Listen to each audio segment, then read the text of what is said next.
et bienvenue dans cette capsule sur la conciliation proche aidance-travail. Aujourd'hui, je vais vous donner les 5 étapes clés pour aborder le sujet avec votre employeur. La première étape, c'est de lister vos besoins, que ce soit réduire vos heures, réduire la charge de travail, avoir une meilleure écoute de vos collègues ou votre supérieur immédiat, etc. Sélectionnez-en 3 et gardez-les bien en mémoire.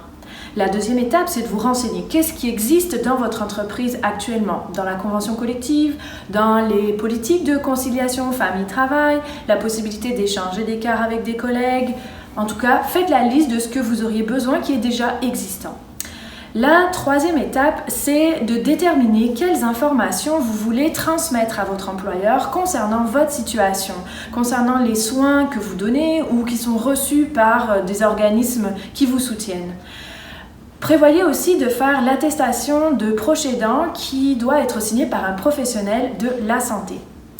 La quatrième étape, c'est de déterminer le bon moment. Choisissez un moment où c'est plus calme pour l'entreprise, vous aurez une meilleure réceptivité.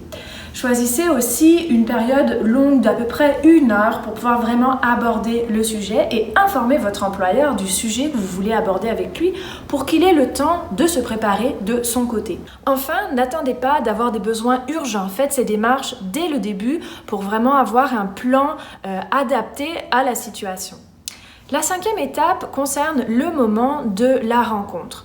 D'une part, soyez transparent. Si une information, vous la jugez trop confidentielle, dites-le, vous aurez l'air plus franc.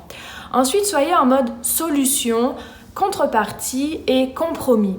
Mais gardez-vous le droit de valider avec votre employeur ultérieurement pour, par exemple, vérifier l'impact financier que certaines mesures auront sur votre famille. Mettez-vous d'accord avec votre employeur sur 2 principes. Le premier, c'est que ces accommodements peuvent évoluer, soit parce que l'entreprise a des besoins importants ponctuellement, soit parce que votre situation de proche aidance, la situation de santé de la personne aidée change. Le deuxième principe, c'est un plan de communication. Quelles informations seront transmises à vos collègues ou à vos supérieurs immédiats et par qui et comment? Voilà, j'espère qu'avec tout ça, vous vous sentez en confiance pour aborder ce sujet avec vos employeurs, puisque c'est la première étape pour une meilleure conciliation proche aidance-travail. Pour en savoir plus, consultez le site internet du RANQ au www.ranq.qc.ca.